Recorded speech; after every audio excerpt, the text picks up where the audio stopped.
Hello everyone, this is Princess here, and in today's video we're going to talk about one of the more interesting additions in the Opera Omnia. The next character we're looking at is going to be Kadaj from Final Fantasy VII Advent Children. So his banner mates are going to be Maria and Alice, and we also have Golbez featured on his banner, and this is also the last banner to feature Golbez's burst, so let's get started. So Kadaj's crystal affinity is red. His weapons are under various for some reason. He's clearly holding a sword. His spears are A, and E, and then his roles are melee, attacker, and debuffer. So Kadaj's first skill is called Fusillade. This raises his own Brave by max Brave, and then he does a 3-hit AoE Brave HP attack that deals split damage. This will inflict 1 level of the Obsession debuff for 2 turns. The maximum levels are 5, and this grants him Unconscious Sentience for 3 turns. So Obsession, now this is a little finicky. So Obsession's level will reset to 1 if Kadaj is not targeting the enemy, but when it reaches level 5, it will trigger an attack called Eclipse. It is only once per turn, and certain HP attacks will be excluded. So Eclipse is a 4-hit Brave HP attack with a 120% max Brave overflow, and it raises Kadaj's Brave based on HP damage. Looking at the levels of Obsession, at level 1, it steals Gain Brave, level 2 will lower defense, level 3 lowers attack, level 4 lowers physical defense, and level 5 will trigger Eclipse, which is also, these are also cumulative effects, by the way. And then for the Unconscious Sentience buff, this will raise Kadaj's max Brave, attack, and initial Brave, and it also restores his Brave based on his initial Brave.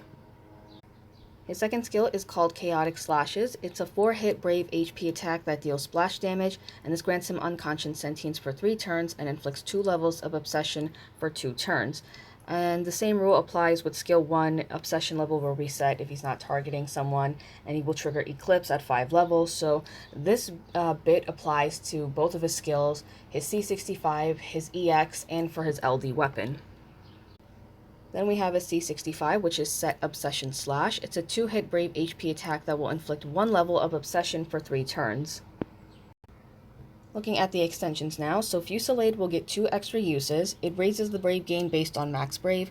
It adds 6 Brave hits, raises total Brave potency, has a 150% max Brave overflow, and deals more Brave damage on single targets.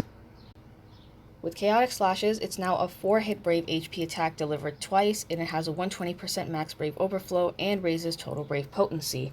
And Unconscious Sentience will change his Brave and HP attack variants. So Brave Attack Plus is now 2 Brave hits that raises total Brave potency and increases target's Obsession level by 1.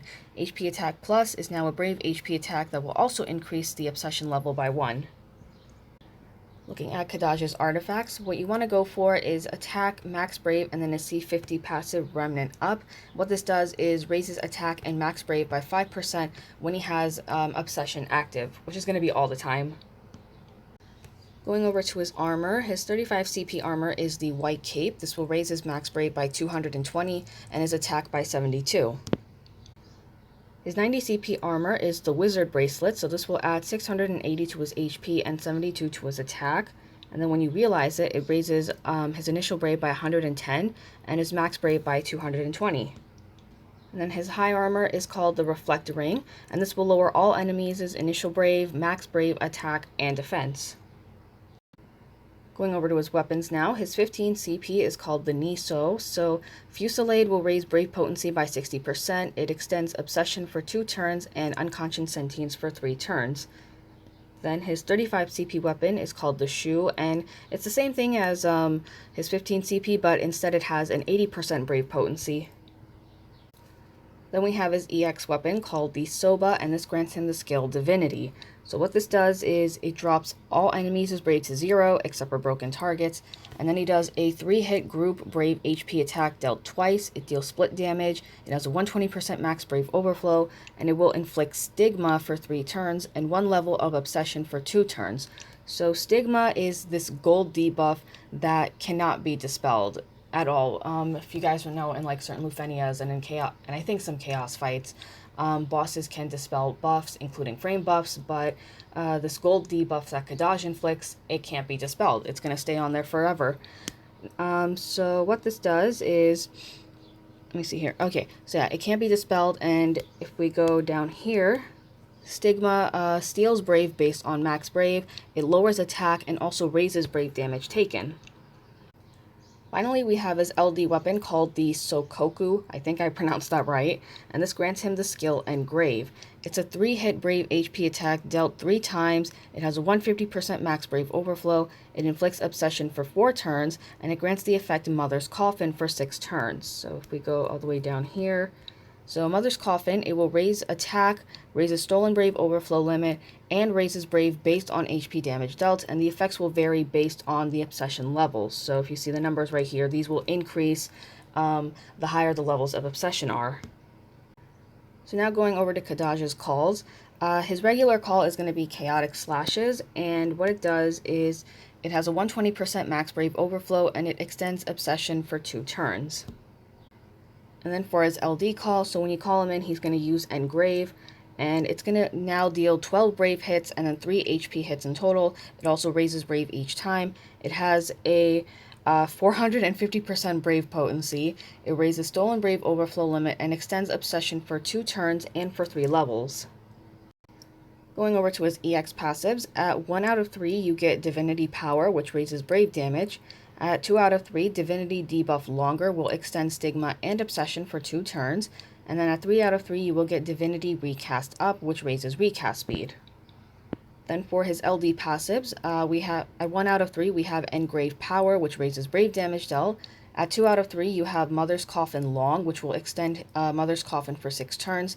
So he's going to have it for 12 turns in total. And then at 3 out of 3, we have Engrave Charge, which adds another use to Engrave. And each time you limit break his LD, it raises his max Brave and his attack. Alright, so now looking at the Realize passives, at 0 out of 3 you get Divinity Brave Hit plus Force Advance Free Cast.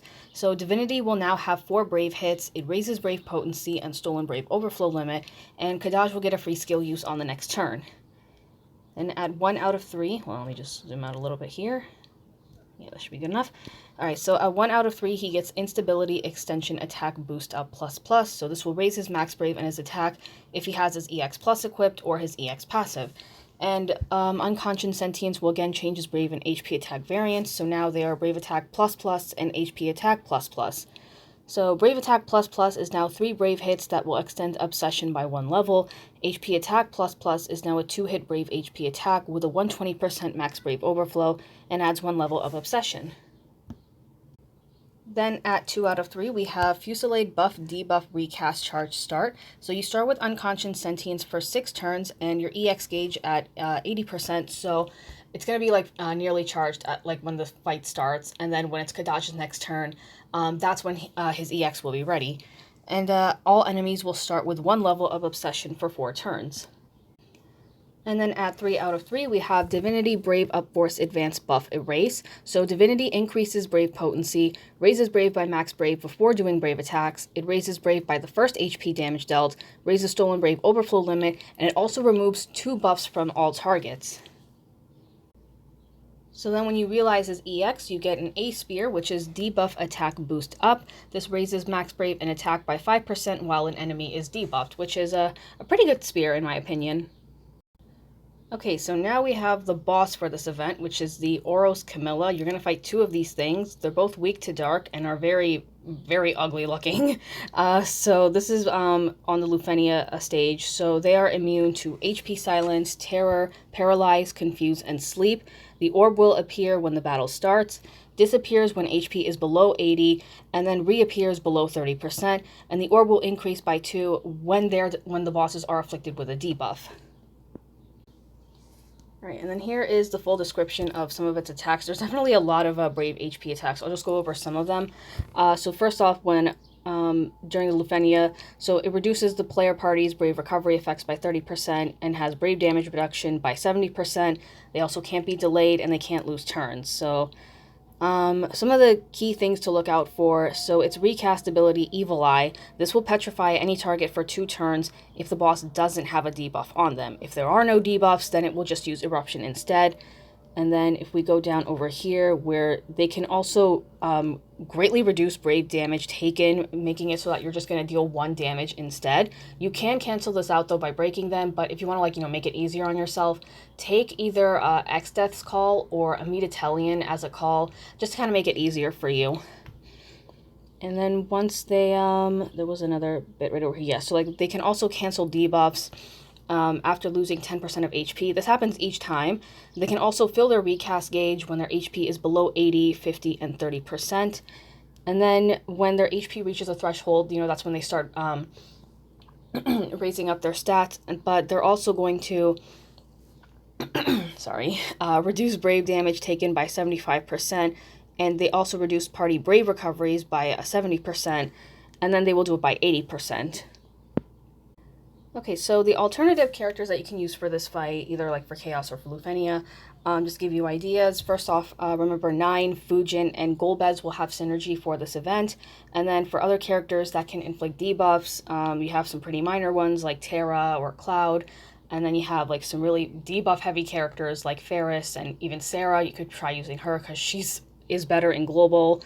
Well, she did get like her rework and stuff in JP. But yeah, if you want to go for like debuffers, like simple debuffers like Cloud or Terra, or just go with some heavy debuffers like Ferris or Sarah, then that can work out too. So now I'm going to head over to Opera Omnia and I'm going to showcase Kadaj's skills.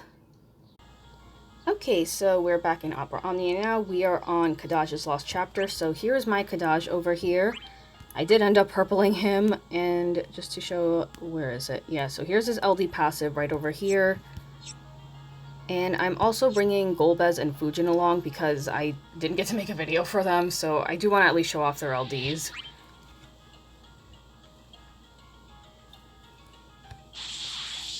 I have to say though, the banners in Global have been dropping pretty quickly. Alright, so we're going to start with Fujin first.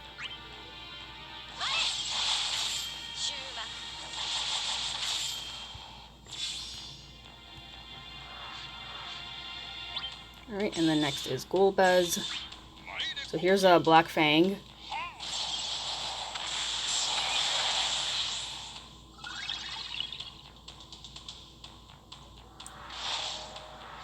Okay, and as you can see, each enemy is starting off with a level of obsession on them. So here's the debuff right over here. I'm just going to do some brave attacks with Golbez and Fujin here. So now here's Kadaj. So let's start off with... Let's start with his C65 actually. So here's Set Obsession Slash. And right off the bat, that enemy got up to 5 levels. So we're gonna do Fusillade. And he already has Unconscious Sentience on him. And his EX is ready. So when it's Kadaj's turn again, his EX is gonna be ready. By the way, the animation for this is pretty cool. Check this out. You can see Sephiroth right behind him, which is pretty cool.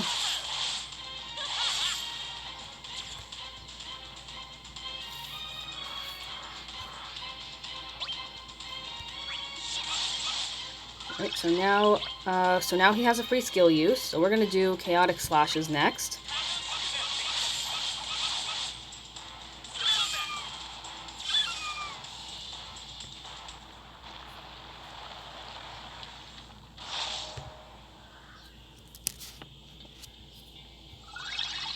Alright, so now we're gonna do his LD, which is, Engrave. I forgot the name for a second. Right over there you can see he now has, 12 levels, or, sorry, well I think it was 12 turns of, Mother's Coffin, which honestly doesn't look like a coffin. To me it just looks like a giant battery. So now, is Kadaj worth pulling? Honestly, I'm not going to be pulling for him when he drops. I'm going to pull for him on his Lost Chapter banner because that's when Maria gets her LD, so I'm honestly not that interested in pulling for Kadaj. But that doesn't mean that he's bad. He's honestly pretty good. I do like that he can dispel buffs with his EX and that he has a golden debuff as well. That's pretty cool, and his Obsession debuff is pretty great as well. But yeah, that's like just, sorry, he has some good points to him, and if you want to make the most out of him, then, you know, you can do that. Personally, though, I will not be pulling for him. Not now, anyway. But yeah, so that covers up everything for this video. Thank you guys very much for watching. Be sure to like and subscribe, and I will see you all next time.